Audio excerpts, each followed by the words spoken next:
Ever wondered what happens behind the scene when you try to access a website over the internet?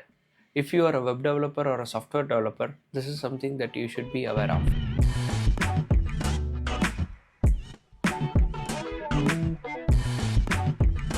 Even before you start typing a URL on the browser, you would have acquired the internet connection from your internet service provider. Your internet service provider would have assigned you a static IP or a dynamic IP based on the configuration needs. And also that you might be using multiple devices at home, say your laptop, your mobile device, or a TV, which you would try to access the website from.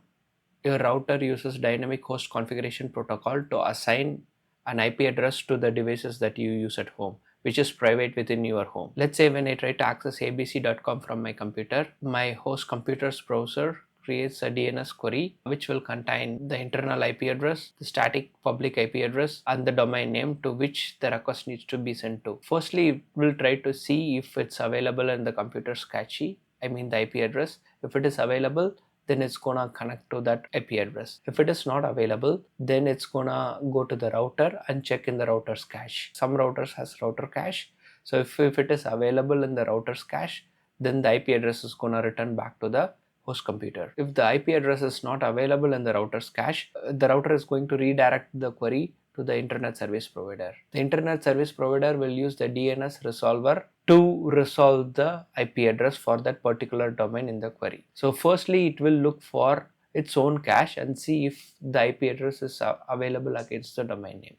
If it is available, then it's going to return back to the router using the public IP. So then the router is going to return it back to the host computer using its internal IP address. Once a host computer has received the IP address, then it's directly going to connect to the server. It's going to create a TCP connection. So when it makes a TCP connection, consider it as like a pipe where water can flow from one end to the other and vice versa. Say the request is going to get sent from the host computer to the server where the application is located, and the response from the server is going to send from the server side back to the browser. Before jumping into understanding what request and response is, let's take a step back and try to see what happens if IP address is not available in the cache within internet service provider's DNS resolver. If it is not available in internet service provider's DNS resolver, the first hop that it's gonna make is to the root name server. Well, what is a root name server and what does it contain? The root name server contains the list of domain names against a list of IP address to which it gets pointed to. There are only 13 such root name servers available worldwide. Don't be fooled that there are only 13 name servers. They are actually availability cluster distributed worldwide. So usually the root name server is a name server where it will just look for the last part of the domain name. So the domain name contains different parts. The last part that is separated by a dot. So if you see .com or .net or .go is the top level domain. The root name server is going to point to the top level domain's IP address. Then it goes back to the resolver, and now the resolver is gonna make a call to the TLD name server. Once the request comes to the TLD server, the process is going to repeat again. So it's going to look for the delegation file and find the next name server that the request needs to get routed to. So it returns back that IP address to the ISP's recursive resolver. Now the next step for the ISP's recursive resolver is to point to the IP address that it received from the TLD. So then it goes to the next name server. For the time being, we can consider it to be an intermediate name server, and then it will also have its dedicated zone file, which will then point to the consecutive name servers. So now you know why it's called recursive resolver. After taking the long journey of recursively resolving, it finally reaches us to the authoritative server. Authoritative server is nothing but where you would have registered your domain using your domain registry. So it could be a GoDaddy, it could be Ionos, it could be Hostinger, it could be anything. So that would act as an authoritative server because that's where final destination of the name server would be pointing from the previous one. There in the DNS zone file, you might have added a record or a CNAME to get it pointed to your actual servers.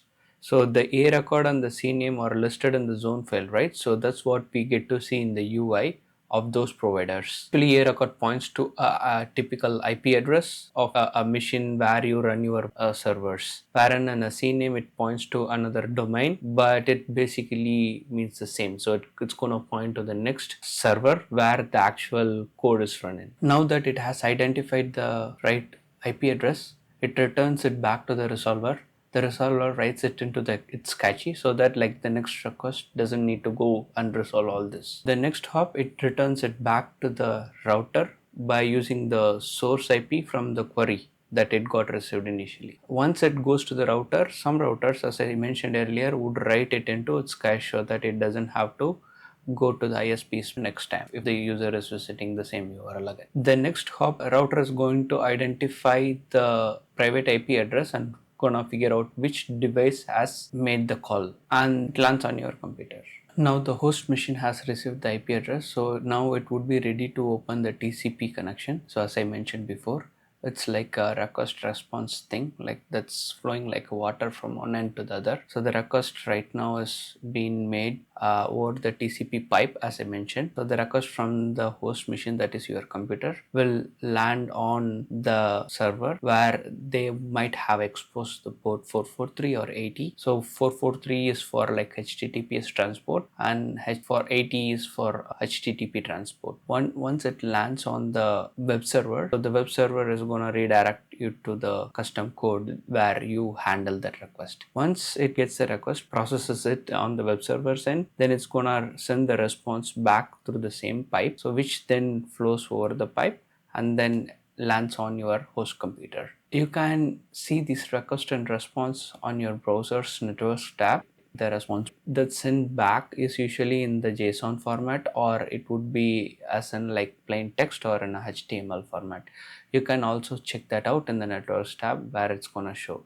The browser uses the HTML code that got received from the web server and paints the page. That's how you make call to the backend and then get the response back, and this is how it works behind the scene. If you have enjoyed this video, give a thumbs up. See you in the next one. Thanks for watching.